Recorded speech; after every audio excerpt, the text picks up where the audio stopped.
অভিষেক বন্দ্যোপাধ্যায় দেশ ছেড়ে পালাতে পারবে না। পাগল নাকি আপনি? ভৃত্যের ভৃত্য, সেখানে চিকিৎসা করাবেন। সুপার স্পেশালিটি তো নামেই, সেখানে ডাক্তার নেই, নার্স নেই, ওষুধ নেই, কিচ্ছু নেই।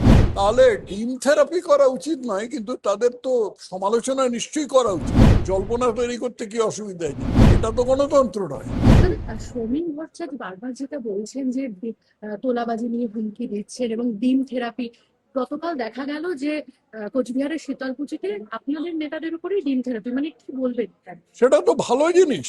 যদি আমাদের নেতাদের ব্যাপারে আমাদের কর্মীরা দোষ খুঁজে পায়, তাহলে ডিম থেরাপি করা উচিত নয়, কিন্তু তাদের তো সমালোচনা নিশ্চয়ই করা উচিত। এটাই গণতন্ত্র। সিপিএম বা তৃণমূল যেটা করতো, যে আমাদের নেতাদের সব 7 খুন মাপ, আর অন্য পার্টির নেতাদের পান থেকে চুন খসলেই তাদের নিন্দা করতে হবে, এটা তো গণতন্ত্র নয়। মানে এতদিন দেখা গেছিল তৃণমূলের উপরে ডিম থেরাপি, এখন সরকার তৃণমূলের ওপরে ডিম থেরাপি কি বিজেপির ওপরে ডিম থেরাপি, সেটা প্রশ্ন নয়।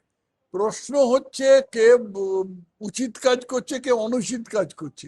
যদি কেউ বলে যে, যদি কেউ মনে করে যে অমুকে অনুচিত কাজ করছে, তাহলে তার সমালোচনা করেন। সমালোচনা মানে ডিম থেরাপি নয়। বাকিপুরে যে পিকের দল জিতেছে, বিজেপির হার হয়েছে, তো সেক্ষেত্রে মানে একটা জল্পনা তৈরি হয়েছে কি যে বিজেপির জল্পনা তৈরি করলেই হলো। জল্পনা তৈরি করতে কি অসুবিধা নেই। কিন্তু আমি আজকে একটা সোশ্যাল মিডিয়ায় একটা পোস্ট করেছি, তাতে বলেছি যে আপনাদের কি ধারণা, আমি লোকের কাছ থেকে আর্গুমেন্ট চেয়েছি। আমি বলেছি যে আপনাদের কি ধারণা যে এই আরশোলা পার্টি বা ইয়ের পার্টি, পিকের পার্টি, এরা কোনোদিন একটা বড় ধরনের শক্তি হয়ে আত্মপ্রকাশ করতে পারবে? আমার বিশ্বাস তা পারবে না, কারণ এদের কোনো বিশ্বাস নেই, এদের কোনো ক্রিড নেই, ইডিওলজি নেই। আর দ্বিতীয় কথা হচ্ছে, এর যদি বা থাকে, প্রশান্ত কিশোরের যদি বা থাকে, বাকিদের কিন্তু ওই আরশোলা পার্টির কিন্তু কোনো নেতা নেই। নেতার ক্রিড ছাড়া একটা পার্টি কখনো দাঁড়াতে পারে না। এগুলো হচ্ছে ইংরেজিতে ফ্ল্যাশ ইন দ্য প্যান বলে, অর্থাৎ হলো হয়ে মিলিয়ে যাবে। এনসিপিআই আজকে আবারও বৈঠক করছে বিভিন্ন নেতারা, মুখ্যমন্ত্রী শুভেন্দু অধিকারীর সঙ্গে, এবং একটা দেখা যাচ্ছে যে এনডিএ কে সমর্থন, মানে এটা কি যারা কর্মীরা রয়েছে নিচু স্তরে, তারা কি মানে ভালোভাবে ব্যাপারটা কি? এনসিপি বৈঠক করছে, তার মধ্যে ক্ষতি কি আছে? বৈঠক যে কারো, যে কেউ যে কারোর সাথে করতে পারে। মানে সমর্থনও করছে এনডিএ কে? যদি আমাকে কেউ সমর্থন করতে পারে, করতে আসে, তাহলে কি আমি বলবো যে আমার সমর্থন করো না, অমুককে গিয়ে সমর্থন করো? পাগল নাকি আমরা? আমরা এটা তো রাজনৈতিক দল।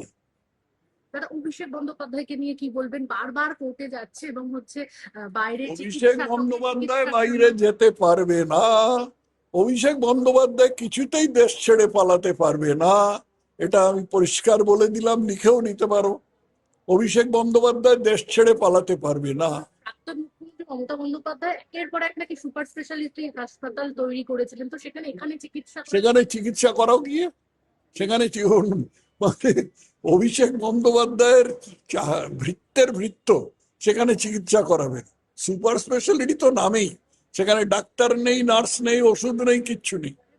পিএর সম্বন্ধে সুমিত রায়, পিএর বিরুদ্ধে যেসব অভিযোগগুলো উঠছে এবং তাকে পাওয়া যাচ্ছে না খুঁজে, ঋতব্রত যিনি বিরোধী দলনেতা, তিনি বলছেন যে সে আবার মানে খুন হয়ে যায়নি, তো এত অভিযোগ, মানে এত কিছু সামনে চলে আসবে তাকে গ্রেফতার করলে, মানে আপনি কি বলবেন? এগুলো তো পুলিশের ব্যাপার, পুলিশ খোঁজ খবর করে যা সিদ্ধান্ত করবার করবে। আরো ভালো ভালো খবর দেখতে সাবস্ক্রাইব করুন বাংলা হান্টের ইউটিউব চ্যানেল।